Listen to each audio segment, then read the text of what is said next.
Il y a quelque chose d'étrange, quelque chose qu'on commence à remarquer, mais que beaucoup refusent encore d'admettre. Admettons-le, le style de jeu de Mbappé diminue la capacité de cette équipe. Regardez le match d'hier. Vinicius est obligé de prendre la place de numéro 9 de Mbappé pour marquer son but. Je suis désolé, mais Mbappé, on peut dire qu'il est inutile dans ce collectif. En fait, moi, je ne peux pas comprendre les supporters de Mbappé. Je ne comprends pas les gens qui le défendent à chaque fois. On a vu pendant le match d'hier, Mbappé se décalait toujours à gauche, à la place de Vinicius. Il n'arrive même pas à se placer comme un vrai numéro 9, et Vinicius a fait tout le travail qu'il devait faire. Dans l'action de Valverde aussi, une action individuelle incroyable sur le côté, Mbappé, comme d'habitude, au lieu de demander la balle comme l'a fait Vinicius, il la demande en retrait. Le Real n'avancera jamais tant que Mbappé continuera de jouer comme numéro 9. Si le Real veut avancer, Mbappé doit aller sur le côté, ou bien rester sur le banc. Arbeloa doit arrêter de mettre ce mec en tant que numéro 9. Gonzalo Garcia est le vrai numéro 9 du Real. Et regardez, hier, Arbeloa l'a fait jouer sur le côté. Soyons honnêtes les amis. Dans quelques mois, voire quelques années, si Mbappé ne change pas de poste ou s'il continue avec ce même style de jeu, le Real Madrid réalisera qu'il a fini par commettre les mêmes erreurs qu'au PSG. Pour l'instant, le Real est en train de nager dans une euphorie superficielle. Quand Mbappé joue, il aime décrocher, il aime toucher le ballon, il aime rentrer dans les mêmes zones que Vinicius ou Bellingham. Résultat, des superpositions de zones, des couloirs congestionnés, des milieux qui hésitent à se projeter. Quand un joueur sort du cadre, tout le système doit s'adapter. Et aujourd'hui, on a l'impression que le Real s'adapte à Mbappé au lieu qu'Mbappé s'adapte au Real. On est d'accord que Mbappé marque, mais je vous jure que le club fonctionne mieux quand il n'est pas là. Je ne sais pas vous, mais pour moi, c'est confirmé, le Real va mieux sans Mbappé, que vous l'admettiez ou pas. Mais alors j'ai une question, pourquoi, quand il n'est pas là, le Real joue mieux? Pourquoi y a-t-il plus de buts partagés? Et surtout, pourquoi certains des meilleurs matchs de la saison arrivent quand il est sur le banc? On nous avait vendu un scénario clair. L'arrivée de Mbappé au Real Madrid devait être la dernière pièce du puzzle. La superstar mondiale. Le joueur qui allait transformer une grande équipe en machine incontrôlable. On nous parlait d'un Real Madrid qui allait passer un cap offensif. Plus de buts, plus de domination, plus de puissance dans les grands rendez-vous. Et pourtant, plus les matchs passent, plus une question dérangeante apparaît. Et si le problème n'était pas les performances individuelles, mais l'équilibre collectif, parce que c'est là que se trouve le vrai débat. Mbappé, individuellement, reste Mbappé, explosivité, finition, statistique, capacité à marquer à tout moment. Mais le football moderne ne se résume plus à ça. Le football moderne est une question d'équilibre, de coordination, de mouvement sans ballon, d'occupation des espaces, d'intensité défensive et collective. Et c'est là que le paradoxe commence. À mon avis, quand Mbappé n'est pas sur le terrain, le Real Madrid semble plus fluide, plus compact, plus équilibré. Mais Arbeloa doit aussi essayer de le décaler sur les côtés pour voir le changement. Ce n'est pas une question de haine. Je ne hais pas Mbappé. Je parle du niveau actuel du Real, d'équilibre tactique et collectif, pas de personnalité. Critiquer un positionnement ou un rôle ne veut pas dire attaquer l'homme. Le débat porte sur l'organisation de l'équipe, pas sur sa valeur. C'est une question de dynamique collective. Le football est cruel parce qu'il révèle les déséquilibres sans prévenir. Beaucoup vont dire « mais Mbappé marque ». Oui, mais la question n'est pas « est-ce qu'il marque ?» La question est « est-ce que l'équipe fonctionne mieux ?» Ce n'est pas la même chose. Un joueur peut avoir de bonnes statistiques tout en modifiant la structure collective. Et c'est exactement ce qu'on observe. Quand Mbappé joue, beaucoup d'actions finissent par passer par lui. C'est logique, c'est une star, on le cherche.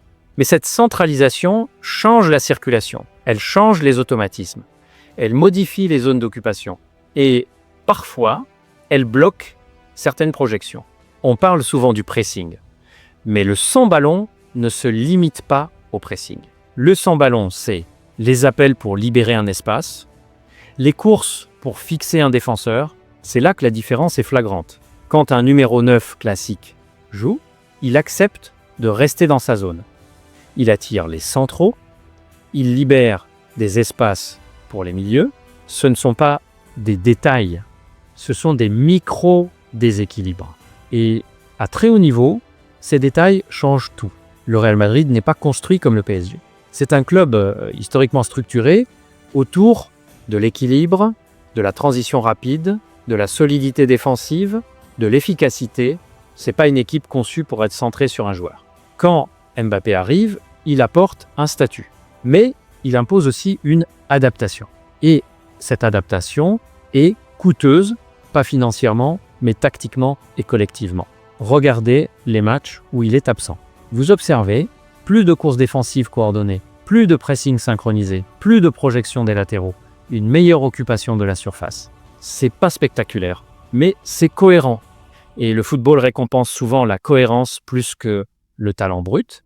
Le problème, c'est que poser cette question dérange, parce que Mbappé est un symbole, un projet, un investissement colossal.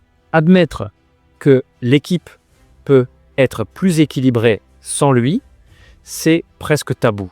Mais le football ne ment pas longtemps. Il expose toujours. Mbappé est devenu un luxe tactique. Et un luxe tactique, dans une équipe qui cherche l'équilibre, peut devenir un problème structurel. C'est ça le vrai débat. Pas les stats, pas les clashs, pas les comparaisons. Le vrai débat, c'est est-ce que le Real Madrid est construit pour absorber un joueur comme Mbappé ou est-ce qu'il doit se transformer complètement pour lui? Et transformer le Real Madrid, c'est une décision énorme. Mais maintenant, il faut aller encore plus loin. Parce que si on s'arrête à Mbappé, gêne le collectif, on simplifie trop le débat. Le vrai problème n'est pas seulement Mbappé. Le vrai problème, c'est l'adaptation. Le Real Madrid n'est pas une équipe en reconstruction. Ce n'est pas un projet en développement. C'est une structure déjà solide, déjà performante, déjà équilibrée. Quand Mbappé arrive, il ne rejoint pas une équipe qui a besoin d'un leader, il rejoint une équipe qui avait déjà trouvé son équilibre, et là, tout change. L'équilibre du Real a complètement disparu. Avant son arrivée, le Real fonctionnait sur un principe simple. Intensité collective, transition rapide, Vinicius élargissait le jeu, Bellingham attaquait les espaces, Valverde compensait défensivement, le numéro 9 occupait la surface. C'était clair, structuré, cohérent. Aujourd'hui, les rôles sont flous. Mbappé décroche. Vinicius rentre dans l'axe. Bellingham hésite entre projection et couverture. Le milieu compense en permanence. Résultat, moins d'automatisme, moins de fluidité, plus d'hésitation. Et au très haut niveau, une seconde d'hésitation, c'est une occasion perdue. Mbappé n'est pas un numéro 9 naturel. Ce n'est pas une critique. C'est un fait. Un numéro 9 classique joue dos au but, fixe les centraux, reste dans la surface, attire les défenseurs. Mbappé, lui, cherche la profondeur, décroche dans les demi-espaces, aime partir du côté gauche, a besoin de liberté, mais cette liberté crée un vide axial. Et quand il quitte la zone, quelqu'un doit la combler. Hier, c'était Vinicius. Parfois, c'est Bellingham. Parfois, personne. Et quand personne ne l'occupe, les centres ne trouvent personne. Les appels ne sont pas coordonnés. La surface est vide. C'est pas un problème de talent, c'est un problème de rôle.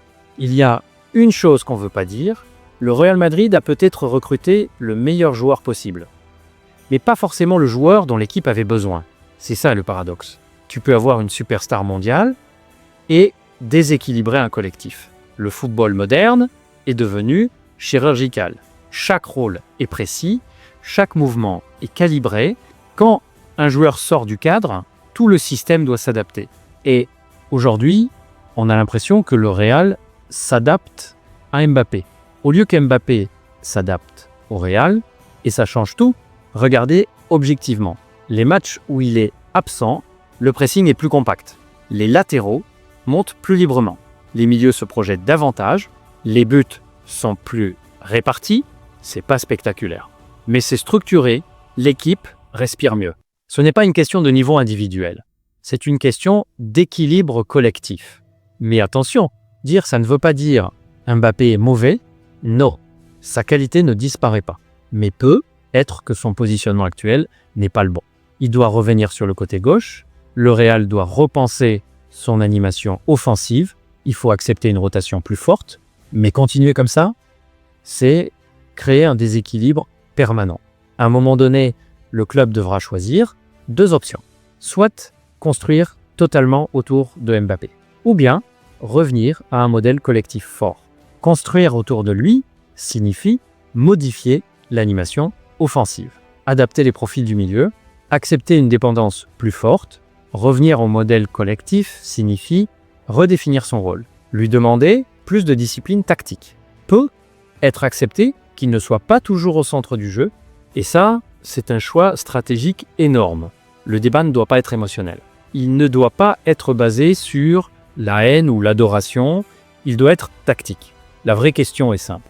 Le Real Madrid est-il plus fort avec Mbappé dans ce rôle précis? Pas Mbappé est-il fort? Pas Mbappé marque-t-il? Mais est-ce que le collectif progresse? Parce qu'au final, le football n'est pas un sport de star. C'est un sport d'équilibre.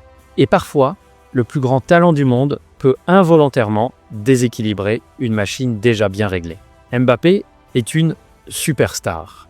Mais le Real Madrid est une institution et une institution ne change pas facilement sa structure pour un joueur. Alors maintenant, la question vous appartient. Est-ce que le Real doit transformer son système pour Mbappé? Ou est-ce que Mbappé doit transformer son jeu pour le Real? Dites-moi vos avis en commentaire. N'oubliez pas aussi de vous abonner et liker si la vidéo vous a plu. Prenez soin de vous et à très vite les amis.